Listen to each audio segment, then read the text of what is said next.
प्रिय छात्रों, आज फिर आपके सामने पद्य साहित्य का इतिहास लेकर उपस्थित हूँ।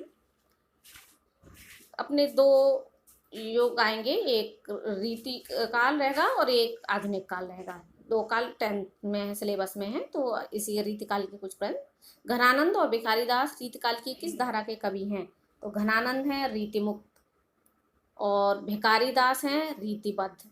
रीति काल की दो काव्य धाराएं होती हैं, रीति मुक्त और रीतिबद्ध।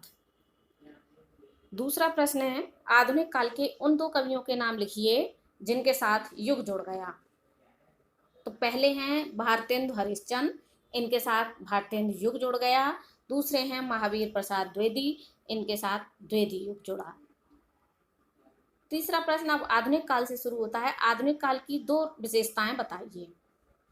पहले जब हमने काल पढ़े हैं उनमें देश प्रेम की भावना का अभाव था, क्योंकि वो लोग आश्रयदाताओं की ही प्रशंसा करते थे। लेकिन आधुनिक काल में लोग देश प्रेम की भावना से भरे हुए काव्य की रचना करने लगे और इस काल से ही खड़ी बोली में काव्य रचना प्रारंभ हुई। छायावाद के 4 आधार स्तंभ कवियों के नाम बताइए जिन्होंने छायावाद की रचना की। पहले हैं जयशंकर प्रसाद, दूसरे हैं सुमित्रानंद पंत, तीसरे महादेवी वर्मा और चौथे निराला।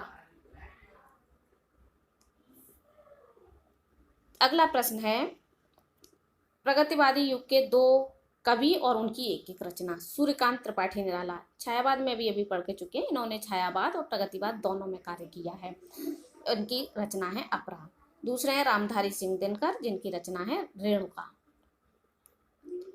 अगला प्रश्न है, प्रथम तार सप्तक के प्रकाशन वर्ष और संपादक का नाम लिखिए।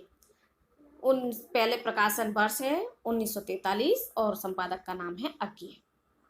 अगला प्रश्न, छायावाद की दो प्रमुख विशेषताएं बताइए। तो दो प्रमुख विशेषताएं प्रगति का मानवीकरण और रहस्यवादी भावनाएं। लेकिन इन कालों के अतिरिक्त 9th में पढ़ाए गए आदिकाल और भक्ति काल से भी कुछ प्रश्न आ जाते हैं, जो मैंने कल तुम्हें लिखा दिए हैं। उन प्रश्नों को कल वालों को 1 से लेकर 7 तक हमें याद करना है और 17 तारीख को उसका टेस्ट